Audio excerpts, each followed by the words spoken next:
प्रेम से बोलिए सियावर रामचंद्र की जय। पवन पुत्र हनुमान की जय।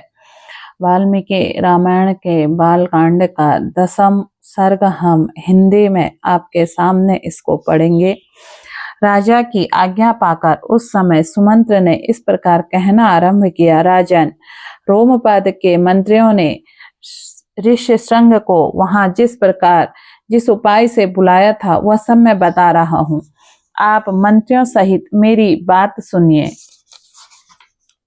उस समय अमात्यों सहित पुरोहित ने राजा रोमपाद से कहा, महाराज, हम लोगों ने एक उपाय सोचा है जिसे काम में लाने से भी विघ्न बाधाओं को आने की संभावना नहीं है। ऋषिभृंग मुनि सदा वन में ही रहकर तपस्या और स्वाध्याय में लगे रहते हैं। वे स्त्रियों को पहचानते तक नहीं हैं और विषयों के सुख में सर्वथा अनभिज्ञ हैं।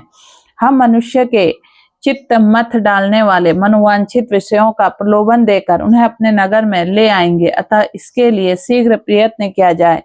यदि सुंदर आभूषणों से विभूषित मनोहर रूप वाली वेश्याएं वहां जाएं, तो वे भांति भांति के उपायों से उन्हें लुभाकर इस नगर में ले आएंगी। अतः उन्हें सत्कार पूर्वक भेजना चाहिए। यह सुनकर राजा ने पुरोहित को उत्तर दिया, बहुत अच्छा, आप लोग ऐसा ही करें। आज्ञा पाकर पुरोहित और मंत्रियों ने उस समय वैसी ही व्यवस्था की। तब नगर के मुख्य मुख्य वेश्याएं राजा का आदेश सुनकर उस महान वन में गई और मुनि के आश्रम से थोड़ी ही दूर पर ठहर कर उनके दर्शन और उद्योग करने लगी। मुनि कुमार ऋष्यभृंग बड़े ही धीर स्वभाव के थे, सदा आश्रम में ही रहा करते थे। उन्हें सर्वदा अपने पिता के पास रहने में ही अधिक सुख मिलता था, अतः वे कभी आश्रम के बाहर नहीं निकलते थे। उन तपस्वी ऋषि कुमार ने जन्म से लेकर उस समय तक पहले कभी न कोई स्त्री देखी और न पिता के सिवा दूसरे किसी पुरुष का दर्शन किया था। नगर या राष्ट्र के गांवों में उत्पन्न हुए एक दूसरे प्राणियों को भी वे नहीं देख पाए थे। तदंतर एक दिन विभांड कुमार ऋष्यभृंग अकस्मात घूमते फिरते उस स्थान पर चले आए जहां वे वेश्याएं ठहरी हुई थी। वहां उन्होंने उन सुंदरी वनिताओं को देखा। उन प्रमदाओं वेश बड़ा ही सुंदर और अद्भुत था। वे मीठे स्वर में गा रही थी। ऋषि कुमार को आया देख सभी उनके पास चली आई और इस प्रकार पूछने लगे, ब्राह्मण, आप कौन हैं, क्या करते हैं तथा इस निर्जन वन में आश्रम से इतनी दूर आकर अकेले क्यों विचर रहे हैं?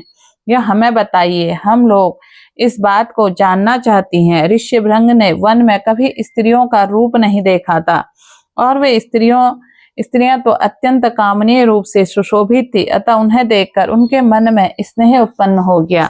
इसलिए उन्होंने उनसे अपने पिता का परिचय देने का विचार किया। वे बोले, मेरे पिता का नाम विभांडक मुनि है, मैं उनका औरस पुत्र हूँ। मेरा ऋषिभृंग नाम और तपस्या आदि कर्म इस भूमंडल में प्रसिद्ध है।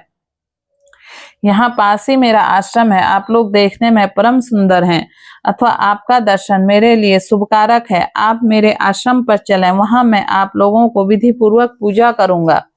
ऋषि कुमार की यह बात सुनकर सब उनसे सहमत हो गई। फिर वे सब सुंदरी स्त्रियां उनके आश्रम को देखने के लिए वहां गई। वहां जाने पर ऋषि कुमार ने यह अर्घ्य है कि वह यह पाद्य है और यह भोजन के लिए फल फूल प्रस्तुत हैं, ऐसा कहते हुए उन सब का विधिवत पूजन किया।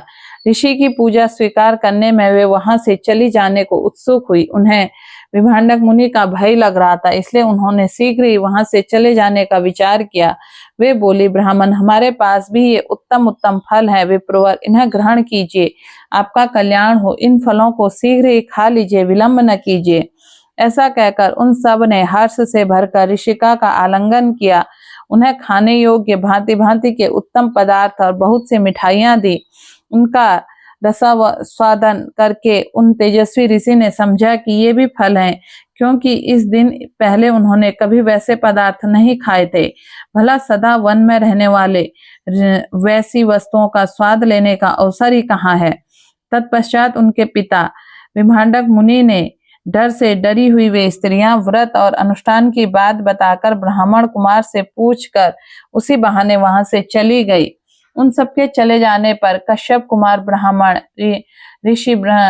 श्रृंग मन ही मन व्याकुल हो उठे और बड़े दुख से इधर उधर टहलने लगे।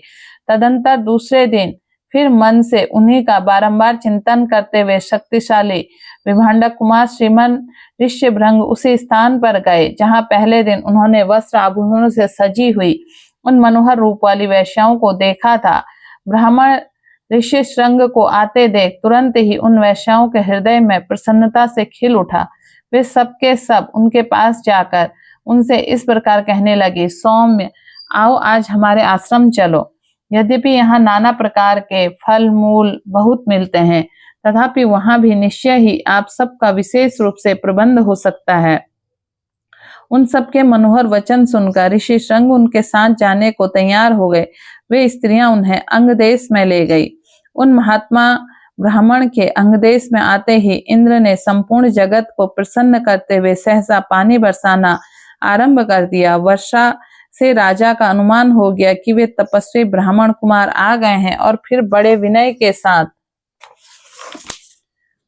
राजा ने उनकी आगवानी की और पृथ्वी पर मस्तक टेककर उन्हें साष्टांग प्रणाम किया। फिर एकाग्रचित होकर उन्होंने ऋषि को अर्घ्य निवेदन किया। उन्हें विप्र शिरोमणि से वरदान मांगा, भगवान आप और आपके पिताजी कृपा प्रसाद मुझे प्राप्त हो। ऐसा उन्होंने इसलिए किया कहीं कपट पूर्वक यहाँ तक लाए जाने का रहस्य जान लेने पर विप्र ऋषिभृंग अथवा विभांडक मुनि के मन में प्रतिक्रोध न हो। तत्पश्चात ऋषि श्रृंग को अंतपुर में ले जाकर उन्होंने शांतचित से अपनी कन्या शांता उनके साथ विधि पूर्वक विवाह कर दिया। ऐसा करके राजा को बड़ी प्रसन्नता हुई।